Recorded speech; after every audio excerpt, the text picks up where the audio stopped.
le Mali connaît une crise multidimensionnelle. Cette crise, commencée dans les régions du Nord, s'est peu à peu répandue dans les régions du Centre pour atteindre certaines régions du Sud, créant ainsi une insécurité grandissante et généralisée, la recrudescence des conflits inter- et intracommunautaires, et j'en passe. Dans la perspective d'endiguer cette situation très préoccupante et avoir des prises de solutions définitives, qu'une conférence d'entente nationale regroupant toutes les composantes de la nation s'est tenue en 2019 à Bamako. Les conclusions de cette conférence ont été adossées par la loi numéro 2019-042 du 24 juillet 2019 portant loi d'entente nationale. L'objectif majeur de cette loi est de renforcer la réconciliation et le pardon entre les Maliens. Elle consacre dans son article 7 l'institution de la semaine de la réconciliation nationale.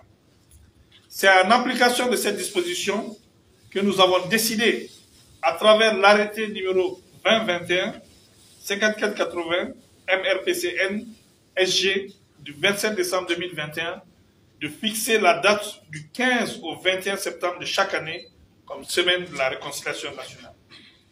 Mesdames et messieurs, le choix de cette période est symbolique, car elle précède la commémoration de la fête d'indépendance du Mali, symbole d'unité de nationalité et de souveraineté.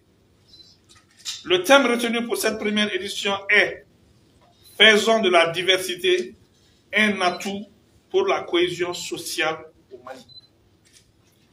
La semaine de la réconciliation nationale vise à restaurer la paix et à renforcer la cohésion sociale et le vivre ensemble à travers les actions visant à cultiver les valeurs de réconciliation et de vivre ensemble, sensibiliser les acteurs nationaux et internationaux sur le processus de la réconciliation de la paix, vulgariser les instruments dédiés à la promotion du patriotisme, du civisme, de la paix et de la cohésion sociale. Les activités qui marqueront cette première édition de cette semaine de la réconciliation nationale concernent les domaines ci-après: l'éducation, les arts et la culture, la citoyenneté, le civisme, le sport, la coopération civilo-militaire, la promotion du genre et la solidarité. Elle se tiendra sur toute l'étendue du territoire et dans les ambassades pour les Maliens de la diaspora. Les activités de la semaine de la réconciliation nationale seront mises à profit pour le maximum de communication sur la paix, la réconciliation et la cohésion sociale, en mettant l'accent sur nos valeurs fondamentales relatives au partage, à la tolérance et au vivre ensemble.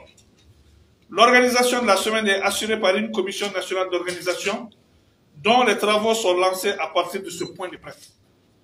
La dite commission est composée des représentants de plusieurs départements ministériels et placée sous la présidence de M. Sidi Kamara, secrétaire général du ministère en charge de la réconciliation.